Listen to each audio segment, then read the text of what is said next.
Pensaron que por estar de luto tras el repentino fallecimiento de mi padre sería la presa perfecta para su avaricia.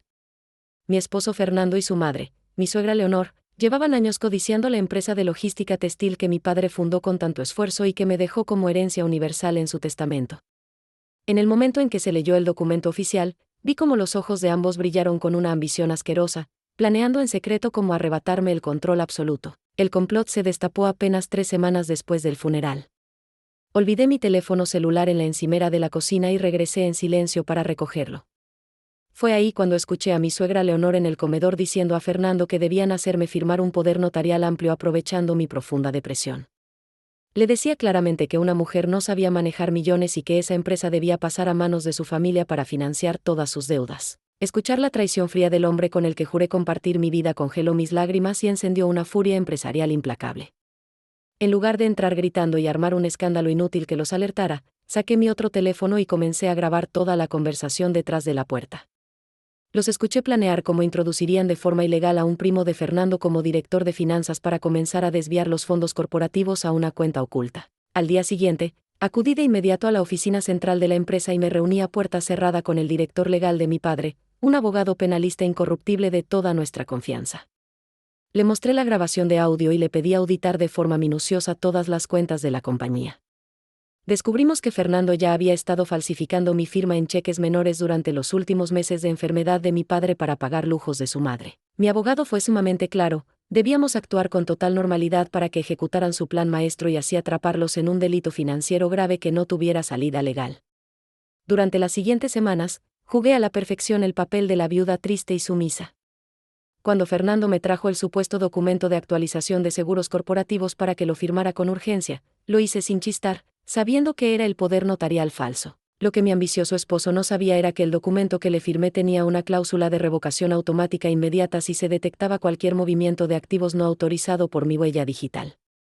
2 días después, mi suegra Leonor obligó a Fernando a meter a su primo consentido, un tipo inepto llamado Raúl, en el puesto de subdirector de finanzas, pensando de forma tonta que ya tenían las llaves del reino y todo el dinero en sus manos. El primer golpe financiero de los parásitos no se hizo esperar. Aprovechando el poder falso, Raúl intentó desviar $750,000 del fondo de reserva de la empresa hacia una cuenta fantasma a nombre de mi suegra en un banco extranjero. En el segundo exacto en que dio clic para autorizar la transferencia masiva, el software de seguridad de alta tecnología que mi padre había instalado bloqueó los fondos y disparó una alerta penal inmediata. El sistema congeló la transacción por suplantación de identidad y fraude bancario, notificando de forma automática a la Fiscalía de Delitos Financieros con la que mi abogado ya estaba coordinado. Mientras los amantes del dinero ajeno celebraban en un restaurante caro pensando que ya eran millonarios, el Banco Central emitía una orden de investigación urgente por lavado de dinero y fraude procesal en contra de mi suegra, mi esposo y su primo inepto. La tarde del viernes me presenté en la oficina de finanzas acompañada por mi equipo legal y 4 agentes de la policía ministerial con una orden de cateo y aprehensión. Los rostros de Fernando y su primo Raúl se pusieron completamente pálidos al verme entrar con paso firme y mirada decidida. Dejé caer sobre el escritorio las auditorías forenses, los cheques falsificados del pasado y la revocación oficial firmada ante notario de todos sus supuestos poderes. Raúl fue arrestado en ese mismo instante dentro de la empresa corporativa por fraude financiero y uso indebido de documentos. Fernando intentó gritar histérico que él era mi cónyuge y que legalmente la mitad de la empresa le pertenecía por estar casados bajo el régimen de bienes mancomunados. Mi abogado se limitó a sonreír con desdén y le entregó una copia certificada del testamento de mi padre, donde se especificaba que la herencia era intransferible. Por ley, las herencias directas no entran en la sociedad conyugal de un matrimonio, por lo que él jamás tuvo ni un solo derecho sobre un centavo de mi patrimonio textil. Al verse acorralado, Fernando corrió a la casa de su madre para esconderse, pero la pesadilla financiera para su familia apenas estaba comenzando. Activé de inmediato una demanda de divorcio exprés por la vía penal, solicitando el congelamiento precautorio de todas las cuentas de mi esposo. Como el banco ya investigaba la cuenta fantasma de mi suegra Leonor, las autoridades federales congelaron de manera fulminante todos los activos de la señora, incluyendo la lujosa residencia donde vivía y que aún estaba a nombre de una hipoteca que Fernando pagaba con el dinero que me robaba. En cuestión de 24 horas, la madre de mi esposo se quedó sin tarjetas de crédito activas y con las puertas de su banco completamente cerradas para ella. Desesperada por la falta de liquidez, mi suegra intentó vender 2 camionetas de lujo que Fernando le había comprado meses atrás falsificando mis firmas comerciales. Sin embargo, Mi equipo legal ya había tramitado un embargo precautorio sobre todos los bienes muebles registrados a sus nombres. Cuando los compradores llegaron a la casa de Leonor, las grúas de la policía ya estaban enganchando los vehículos en medio de un tremendo escándalo vecinal. Para darles el tiro de gracia corporativo, presenté ante el juez familiar las pruebas de que Fernando utilizaba recursos robados de mi empresa para mantener el estilo de vida extravagante de su madre mientras yo pasaba el luto de mi padre.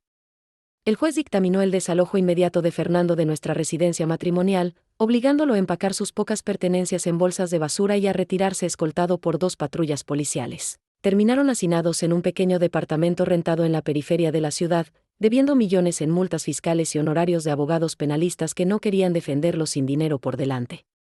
La trampa perfecta que diseñaron minuciosamente para despojarme de la herencia de mi padre se convirtió en la jaula que destruyó sus vidas financieras para siempre.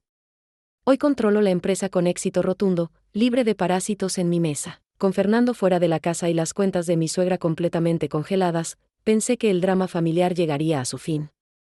Sin embargo, la avaricia de Leonor no conocía límites racionales. Desesperada por recuperar el estatus perdido, contrató al licenciado Tramposo Martínez, un abogado conocido por extorsionar empresas.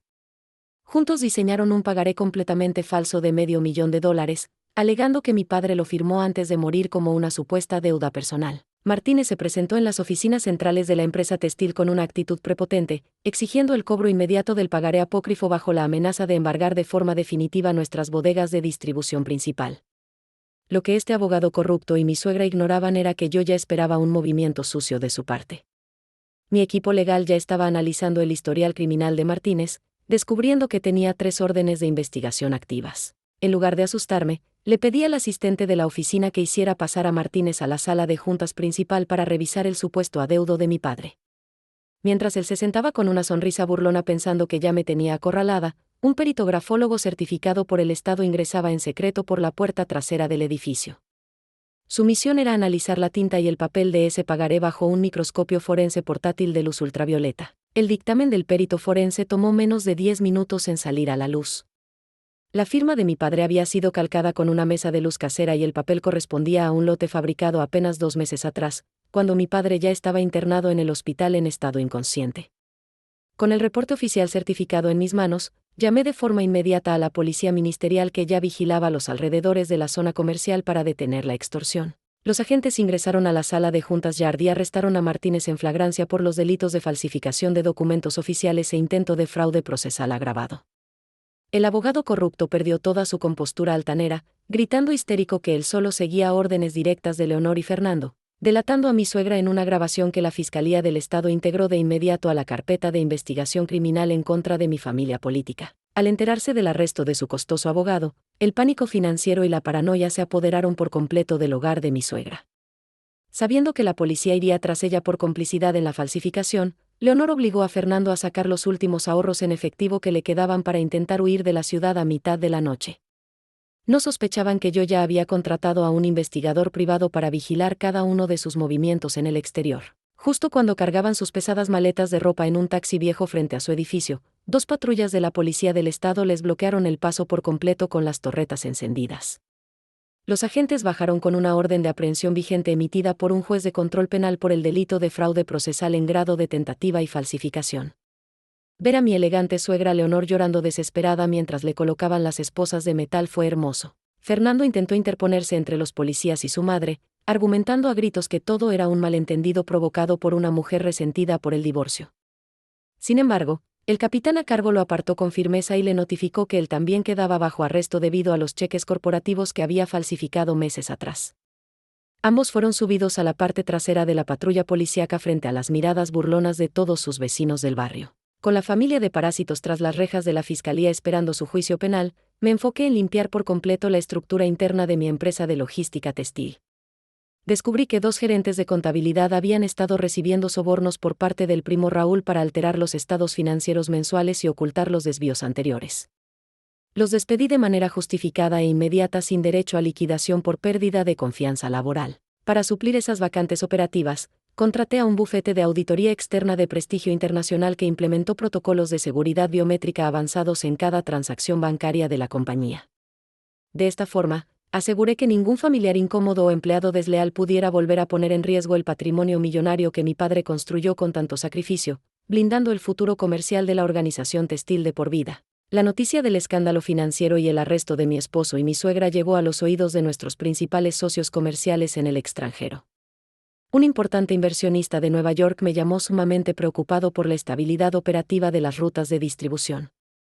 Viajé de inmediato a Estados Unidos para reunirme con él en persona y presentarle las nuevas auditorías que demostraban que la empresa era más sólida y transparente que nunca. Mi presentación ejecutiva fue un éxito tan rotundo que no solo logré calmar sus dudas operativas, sino que cerramos un nuevo contrato de exclusividad por 5 años para manejar la logística de 3 marcas de ropa transnacionales en América Latina.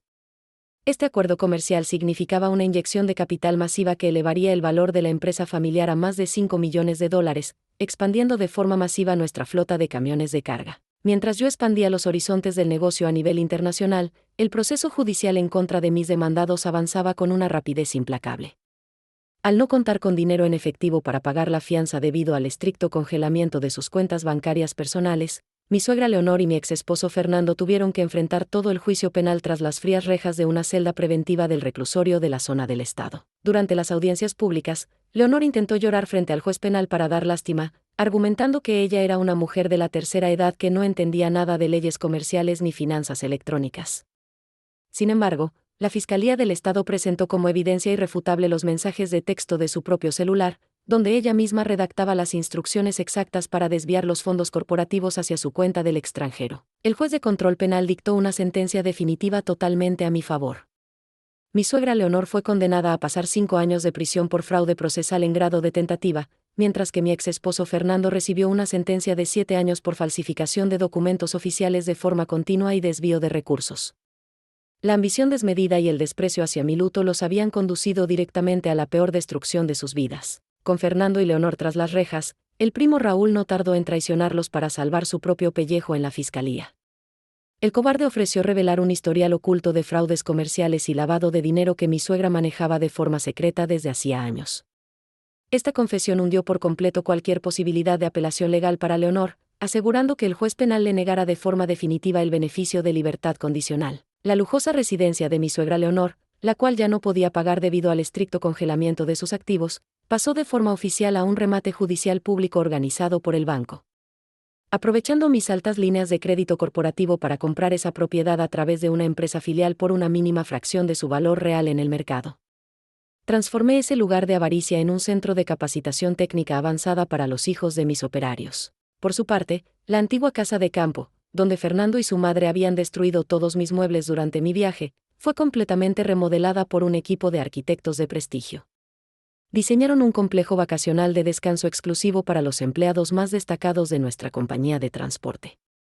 Ver el lugar que ellos pretendían usurpar convertido en un premio al esfuerzo de los trabajadores honestos fue la mejor bofetada con guante blanco. Fernando intentó enviarme una carta desesperada desde el centro de reclusión penal, suplicando mi perdón y pidiéndome que retirara los cargos criminales por desvío de recursos a cambio de firmar el divorcio sin exigir ninguna compensación. Mi asistente rompió la carta en 1000 pedazos frente a su abogado de oficio, dejándole claro que el juicio de divorcio ya había concluido de forma expresa a mi favor y que pasaría cada día de su justa sentencia tras las rejas de metal. La empresa de logística textil floreció a niveles históricos que mi propio padre jamás imaginó en sus mejores años de vida. Abrimos 3 nuevas sucursales de distribución en los principales puertos de comercio del país, incrementando nuestra facturación mensual en más de un 200%. El mercado internacional reconoció nuestra transparencia financiera, otorgándome el premio a la empresaria más destacada del año en el ramo del transporte masivo. La tía de Fernando, furiosa por el destino de su hermana Leonor, intentó organizar una campaña de difamación en las redes sociales del pueblo, tachándome de ser una mujer fría y sin corazón que había destruido a su propia familia política por dinero. Mi equipo de relaciones públicas actuó de inmediato, publicando los videos originales de las cámaras de seguridad y los reportes oficiales de la fiscalía. El salseo local se volcó por completo en contra de ella. La comunidad, al ver las pruebas irrefutables de cómo intentaron falsificar la firma de mi padre moribundo y robarse los fondos de reserva de la empresa, aisló por completo a los pocos familiares que defendían a los criminales. Nadie en el pueblo quería hacer negocios con ellos ni dirigirles la palabra en la vía pública. El apellido de mi exesposo quedó manchado para siempre con el sello de la traición, el fraude y la ruina económica más absoluta de la zona. Hoy me levanto cada mañana con una paz mental absoluta que no tiene precio en el mercado. Camino por los pasillos de la empresa que mi padre construyó con tanto amor, sabiendo que su legado está completamente a salvo de parásitos y estafadores domésticos. La lección para el mundo de los negocios quedó grabada con letras de oro: el patrimonio familiar se defiende con inteligencia estratégica, auditorías implacables y la mano firme de quien no teme castigar. Mis antiguos opresores hoy visten uniformes de reclusos y comen el rancho de la prisión, pagando con años de su vida el precio de su tonta osadía. Pasarán mucho tiempo encerrados en celdas frías, recordando el segundo exacto en que decidieron subestimar la mente de una mujer de negocios decidida. La ambición desmedida basada en el robo de herencias siempre se estrellará de frente contra la pared de la ley cuando el heredero sabe cómo ejecutar una venganza fría.